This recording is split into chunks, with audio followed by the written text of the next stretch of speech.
Okay, we are leaving Worcester today, but we are faced in the wrong direction. We keep making a habit of that. So we are going to reverse in this area here and turn round and face the lock and then head out onto the River Severn. Just to make sure we don't hit any of these boats.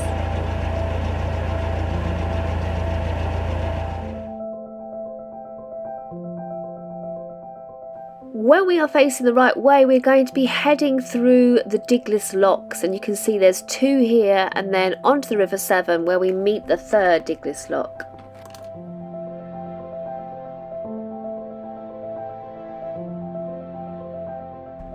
A lot of these old buildings are grade 2 listed now, and some of them used to be workshops making the lock gates.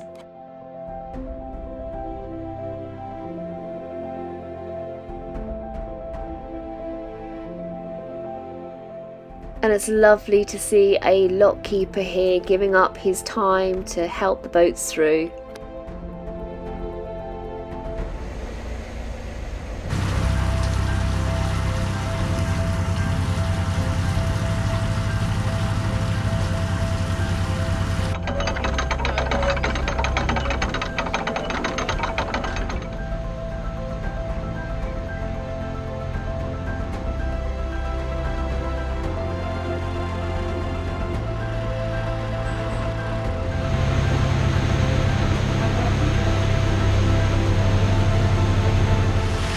This is it, onto the River Severn again.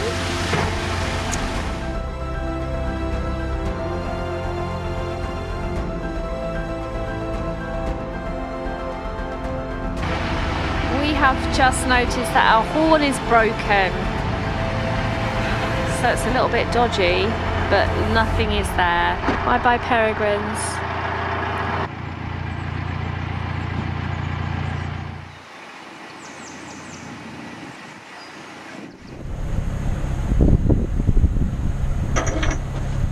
Afternoon. Good afternoon, how are you? Oh, good, yourself? Good, yes, very good. Whichever side is easiest for you. You're all Okay, good. perfect. Trying to get the right holder.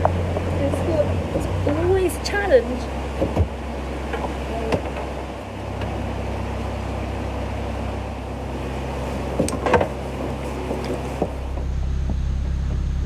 Here's a little story for you. Can you see that gap in the left hand side lock gate there? Well, if you've watched my vlogs from the beginning, wow, I can't believe you're still here. Thank you so much. But you'll remember me saying this. Please enjoy now my little tour around my narrowboat Alice Grace. And then I showed you this. We made our coffee table out of a piece of lock gate that blew out in a storm in the River Severn as we were approaching the lock. That was way back in 2019 on our very first summer on our narrowboat, and the lock keeper was kind enough to let us keep the piece of wood that blew out at us. We don't have it anymore because it took up too much space, but for a while we loved it.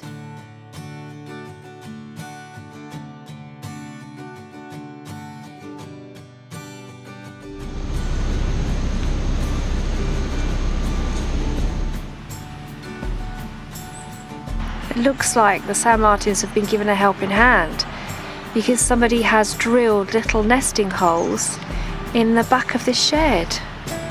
Isn't that a great idea?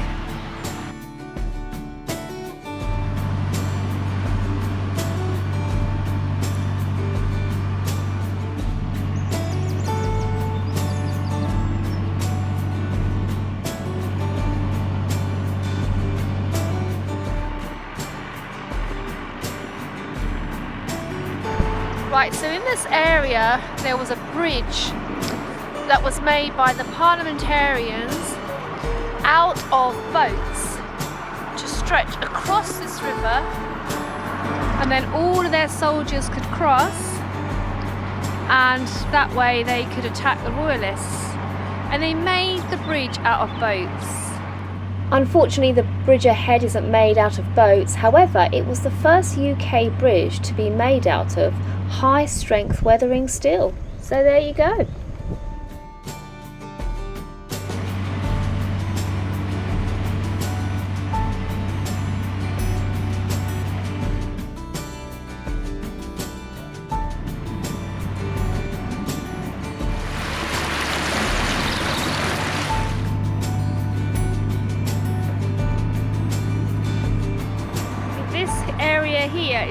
Cliffy Wood.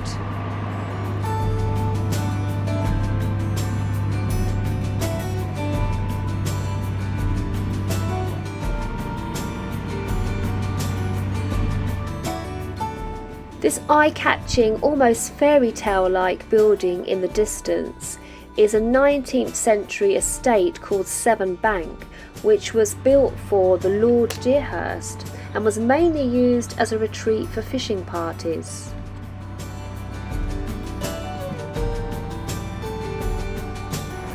On this stretch there are still working gravel boats. There, look, it looks like it's actually being filled up. How exciting. The gravel is taken from here 2 miles to a processing plant along the river. Then when it's processed, some of it makes its way back down to the Gloucester and Sharpness to become ready-mix concrete. It's a really environmentally friendly way of bypassing roads to transport these goods around different construction sites. Hiya!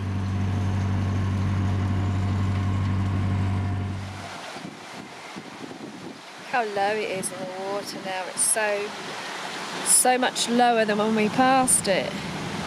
We are making a big turn.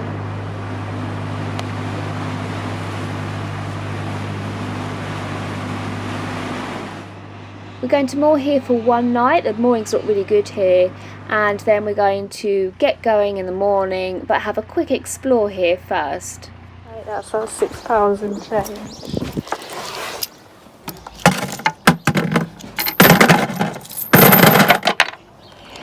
Got daisies, we've got 2 cucumber plants, and then Thai basil, which I'm going to try and grow that on the roof.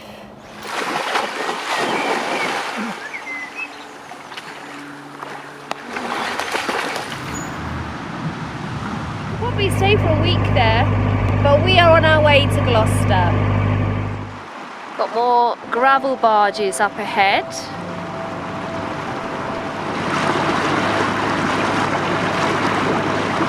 Gorgeous. I just love being on the rivers in the summertime. You've got so much wildlife to see, you've got wide open spaces to cruise along, and it just seems to be a bit cooler there.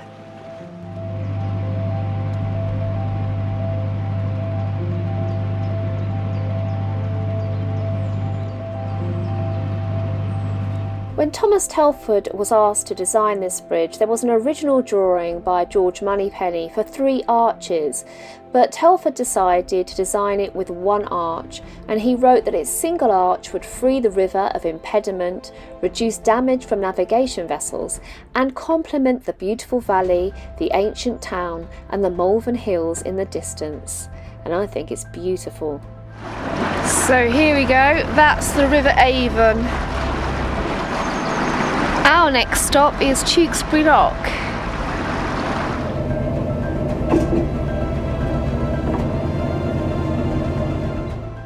The lockkeeper has just sent down some instructions to Mr. M in a bucket.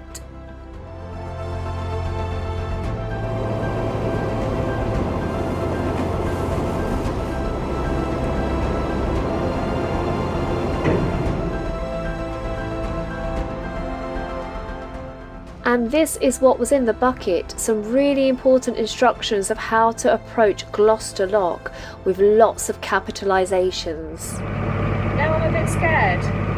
The first instruction is when we come to a parting in the river, we are to call the lockkeeper at Gloucester Locks.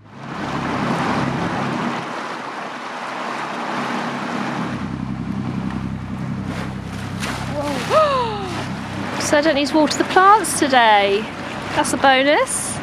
And that's the weird direction where it parts off. So it's the parting. Here we go, I'm going to phone the lockkeeper. It's ringing, it's ringing, it's ringing. Oh hi, my name's Vanessa. I'm on a narrowboat called Alice Grace. We've just passed the sign and we are heading your way. Thank you, bye bye. might be wondering what all the block capitals were about. Well, that was instructions of what to do if we get to the lock and we have to pull the boat in and wait.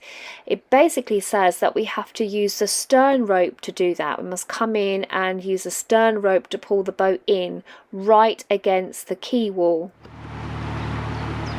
Perfect.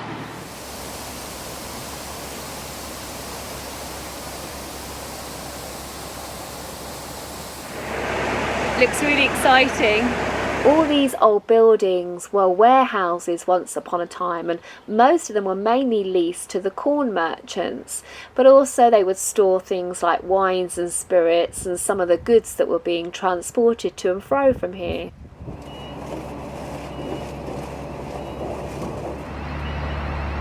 Hi, hiya.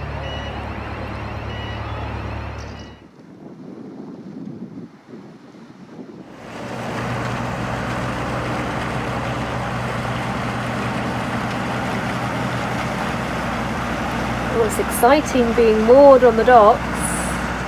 This morning I'm going into Gloucester. It's very exciting because I'm looking for a little shop called the Tailor Shop, I think.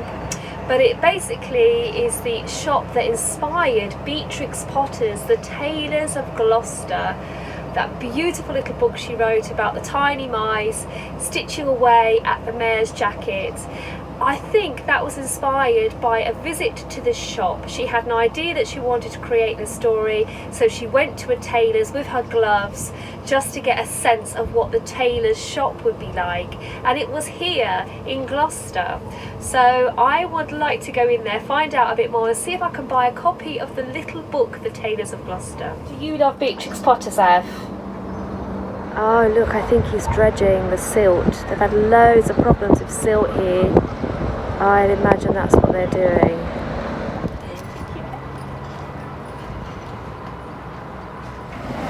He's got the doggy on there. Look at that. Yes, he's dredging. How adorable, the little doggy. Okay, I think it's the end. Yeah, I can see the sign for it's the end shop. Here we go.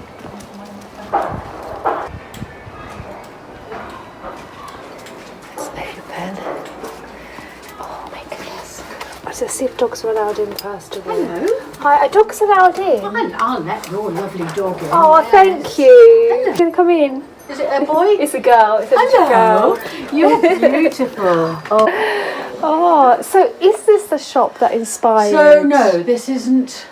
Well, yes, this is the shop that's inspired Beatrix, but the actual tailor's shop is if you walk down the alleyway, the Sword Inn. Yes. So his shop was the right-hand side of it. Okay. But so she's put, this is out here. Yes. So she preferred this shop Yes, to write the story I can about. see why. So, and then down the bottom, Yes. Terry's here this morning, so he would tell you the story. Right. But we've made the bottom out to be the kitchen that's in the book. Being inside this shop was like stepping into the book itself. It really was.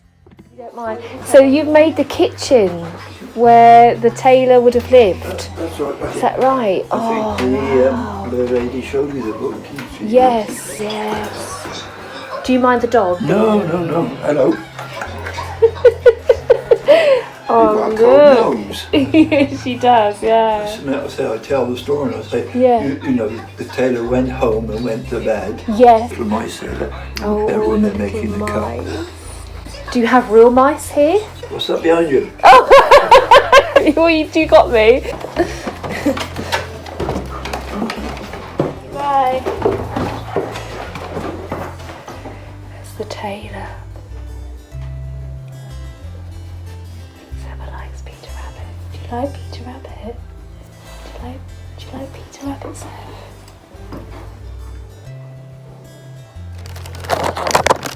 I'm gonna have to buy Zephyr a treat because she thinks this is for her. No, this is a book, Bev. I'll show you. I'll show you what we've bought. Look. We've bought The Tailor of Gloucester. Yeah. Right, so the actual tailor's shop that she visited is here, the Sword Inn. So this is the actual tailor's shop. You can see why she went for the other one with the windows and down the little side alley. Right in the heart of Gloucester City, there's an amazing, tranquil place to escape to, and that is Olney Nature Reserve.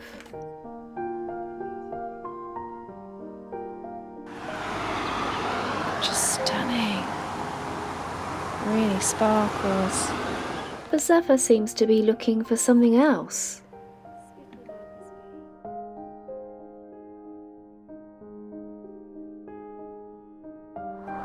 Zephyr's with the dog rows. How appropriate. Now I love looking at the dog rows, but I don't think this is what Zephyr's looking for. It looks like I'm not the only one appreciating the dog rows today.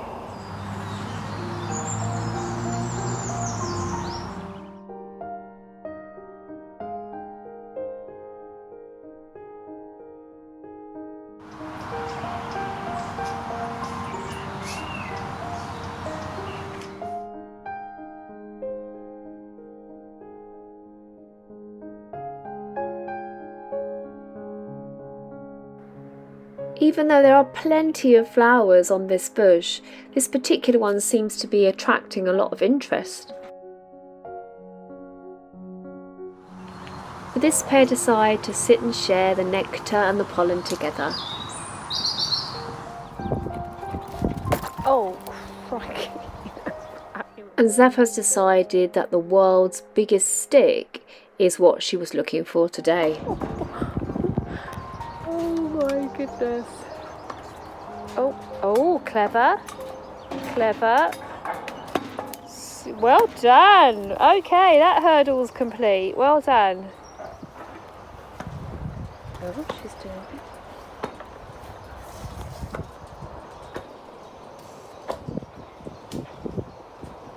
Done it. Oh, thank you.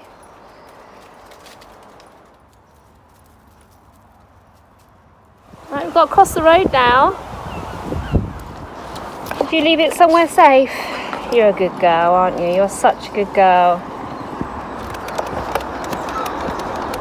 Good girl.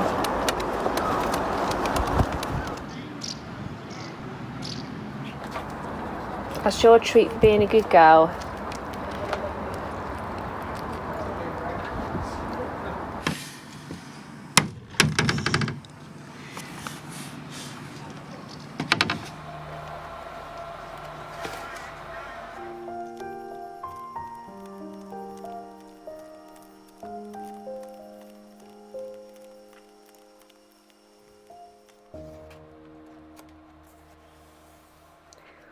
On the river, boat-shaped fish, bloated by their gravel dish, swimming slowly and sluggish, yet utterly beguiling. In the docks, silt-eater feasts, its toothy gape eats and eats, shovelling in the mud-pie treats it's piling and piling.